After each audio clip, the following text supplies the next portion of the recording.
Hello! In today's vlog, we are here at my local church to take photographs for my taxonomy project. This was the one-word project, and I chose the word taxonomy, which is the study of animals.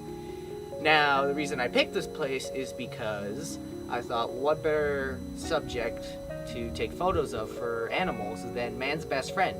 And I will be showing you how I went from just the simple idea of what I wanted the photo to look like to the final product. This is Pastor John, and this is Sandy, our subject for this particular shoot. While I was brainstorming ideas for this project, I did a little research on taking photographs regarding animals.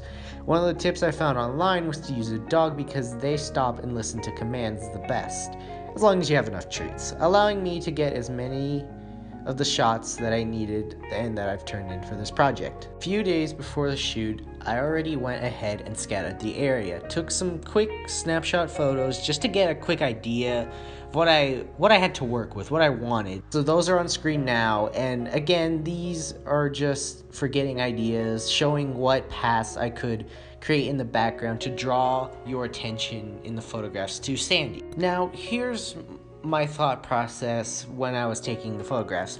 For many of my shoots, I tried the same photograph from different angles and switching sides, seeing, what worked, exploring the scene, seeing what worked, what didn't, what looked best, doing close-up, zooming in with the camera, zooming out, all kinds of stuff just so I can have multiple options to choose from when editing, because let's be honest, you can never take too many photographs.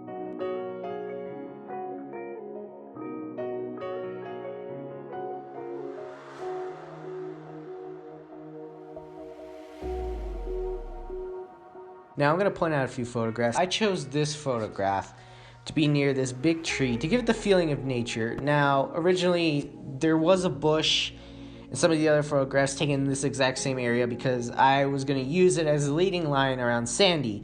Now, I decided to go with this photograph in the end because, like many photographs throughout the shoot, I didn't necessarily want the owner to be in the shot, so this photograph doesn't have the owner in the shot and it just focuses on Sandy. Plus, the tree still works as a leading line, and the slope on the hill sort of points your way down towards the dog. These two photographs were taken at the exact same spot from different sides.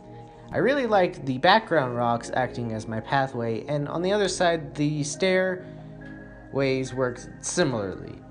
One of the hardest things about working with animals is that sometimes they get easily distracted, meaning you gotta take those photographs quick. In editing, my photographs were actually slightly overexposed, so I had to adjust that as well as the lighting levels. Afterwards, I adjusted the color, and my personal style is making my photographs pop with color. Nothing crazy like bright neon or too much saturation, obviously. This isn't a YouTube thumbnail after all. But that's basically the basics of how I edit my photographs. I start with brightness and contrast, then I move on to levels if necessary. Then I go to curves. Usually I usually experiment with either an S or J curve just to see how it looks like first. Nothing too crazy, obviously.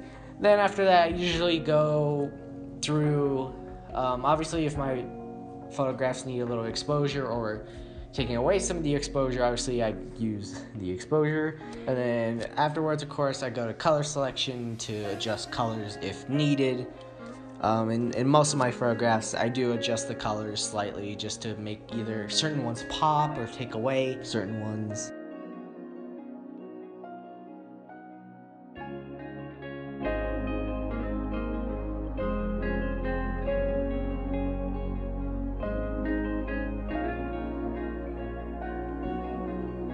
Now for these two shots, I shot the first one from a worm's eye level to give the photograph of Sandy a heroic feel. It's similar to this old story of how this Japanese dog used to heroically wait at the train for his master to return, and then one day his master never returned, and yet the dog still stayed heroically every day waiting for his master. And I kind of wanted that feel with that photograph.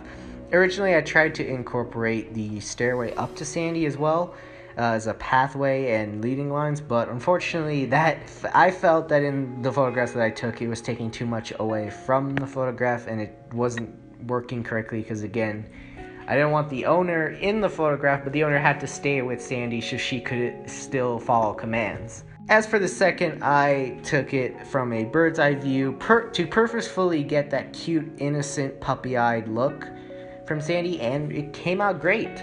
Now, it is important to note that I did ask to bring Sandy in tired because, one, it would make it easier to take the photos since she wouldn't be all running around, but also because in the photos that I had in mind, I wanted Sandy to be in a calm, relaxed state. Although they say animals and children are one of the toughest subjects to work with in this field because, well, before we took the last few photographs, Sandy just decided to lie down in the grass like, I'm not moving, fam.